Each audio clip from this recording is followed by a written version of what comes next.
Hi guys, welcome to Algebra 2 and we're looking at lesson 19. So we've already covered for the week lessons 16, 17, and 18 were in the first video. So the last lesson that you'll cover this week for your 4 lessons is lesson number 19. And lesson 19 starts on page 94 and it talks about value word problems. So one thing that's very important is, especially when it comes to money, you have to think through what the value of a nickel. It's not just a coin, it's worth 5 cents. A dime is worth 10 cents. So your book is showing you how do you set up word problems like that. So if you look at page 94, example 19.1, it talks about that sometimes they might tell you that you have 50 coins. So you could put the number of nickels plus the number of dimes is 50. But when you're looking at the value of what those are, if it tells you that the total you have is $4, then you need to in some way do an equation that shows the value of those nickels and dimes. So since a nickel is worth 5 cents, you would have to put 0.05 nickels and then 0.1 number of dimes. For 10 cents is 0.1 or 0.10 means the same thing, right? So then $4. Now, your book shows you that you can also make an equivalent equation to get rid of the decimal points. If you multiply everything through by 100, you have 5 number of nickels plus 10 number of dimes. And all you did was multiply by 100 and you moved over those decimal places for every single thing 2 times. So the 4 became 400 because you multiplied it times 100, or you moved the decimal place 2 places. So that's where that came from in your practice problem on page 94.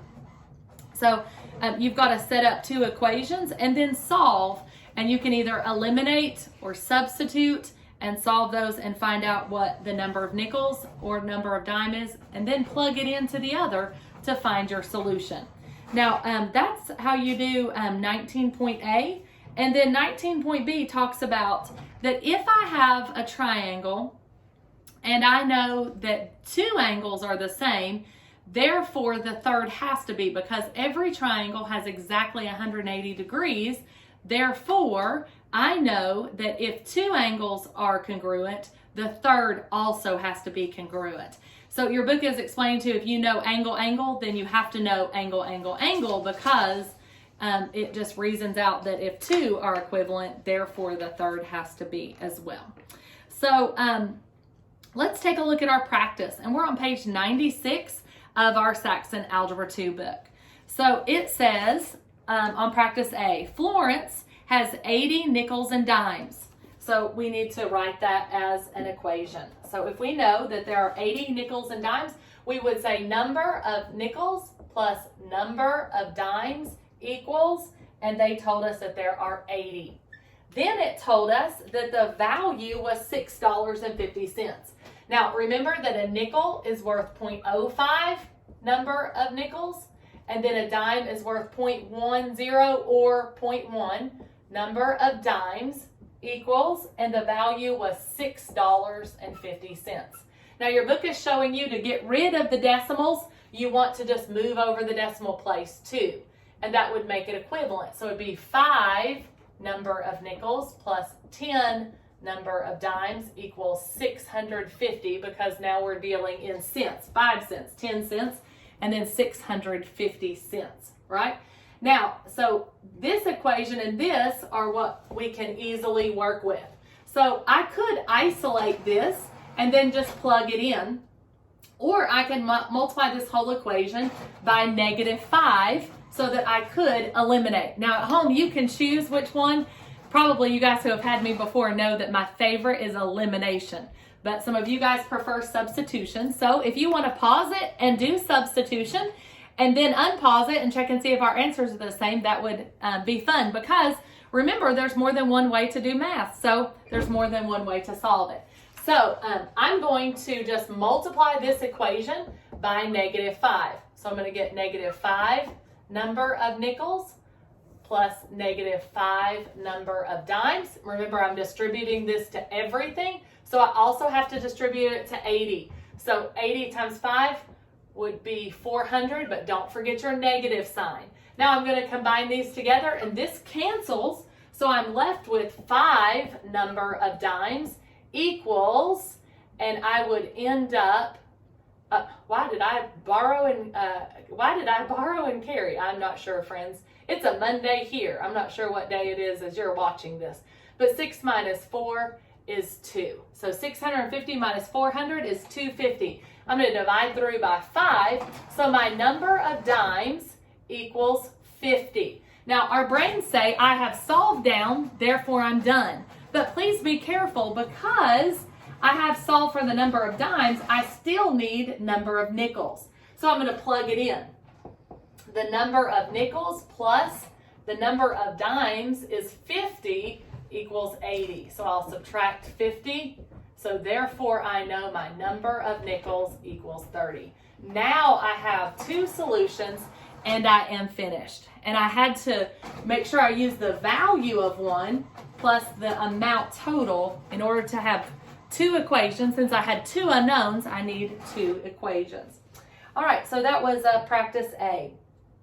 Now, I'm not going to do practice B. It's talking about some flowers, and they talked about the money value and then also the total. So you'll set it up very much similar. So letter C, let's take a look at letter C. This one has to do with angles. I wish that I could just pull it up on the computer screen and show, but it looks something like that, right? 3, 5, this is X, this is Y, this is 5, and this is 4. All right, now it says, obviously these two are the same, and the reason for that is they're vertical angles. So vertical angles are always the same. Now, it tells me that these two are the same. So if I know that these two are the same, I know that this one has to be, because every triangle is 180 degrees. So if these two are congruent, then this third one has to be, right? So what your book is showing you there is that in order to solve those, you can do that. Now, we can set up a ratio, because we know that there's always going to be a ratio that anytime that triangles are similar, then we know that the ratio is as well. So I think that that is very important. Now let's make sure we set up the ratio. So we want to make sure that in order to set that up properly, that we're looking over that ratio the same. So I know that this was angle 1 to 2 was 4. So if I'm doing 1 to 2, then I have to be doing 1 to 2. So 1 is to 2 is Y. So 4 is to Y as, and I don't want to use X 1 to 3, because I don't want to have in my proportion 2 ratios that have 2 different variables. So I want to use these outside ones. So 4 is to Y as 2 and 3. So since I use the smaller side first, notice this is a smaller, I have to also put smaller on the top. So 3 is to 5, because they're on the outside. All right, now let's cross multiply. So 3y equals 4 times 5. So 3y equals 20. Divide through by 3. Therefore, y equals 20 over 3. Now I can do the same thing to solve for x. All right, so in order to solve for x, I need to use this same ratio. 3 is to 5. Notice I have the smaller on top, and then the larger triangle is down here. So when I'm setting up my ratio with y, I would never want to put the larger on top. And the reason for that is because in ratios, I always have to set them up properly. And you can, at home, you might have put larger on top and smaller on bottom. That's fine. Then you would need to put larger on top and smaller on bottom. So I put 3 is to 5. So now I need to find where I've already solved for y, so I'm looking for x. So if x is 1 to 3, then I have to go 1 to 3 is 5. So on the smaller, 5 is 2, and I am looking at x, 1 to 3. So now again, I'm going to cross multiply. So 3 times x equals 5 times 5. So 3x equals 25. Divide by 3. X equals 25 over 3.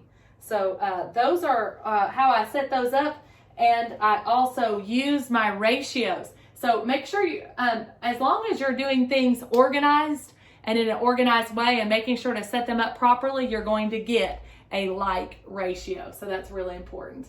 So this was our Algebra 2, and we did lesson 19. We did practice A and practice C. I hope that's a help to you. Make sure that you reach out if you have questions. Thanks so much.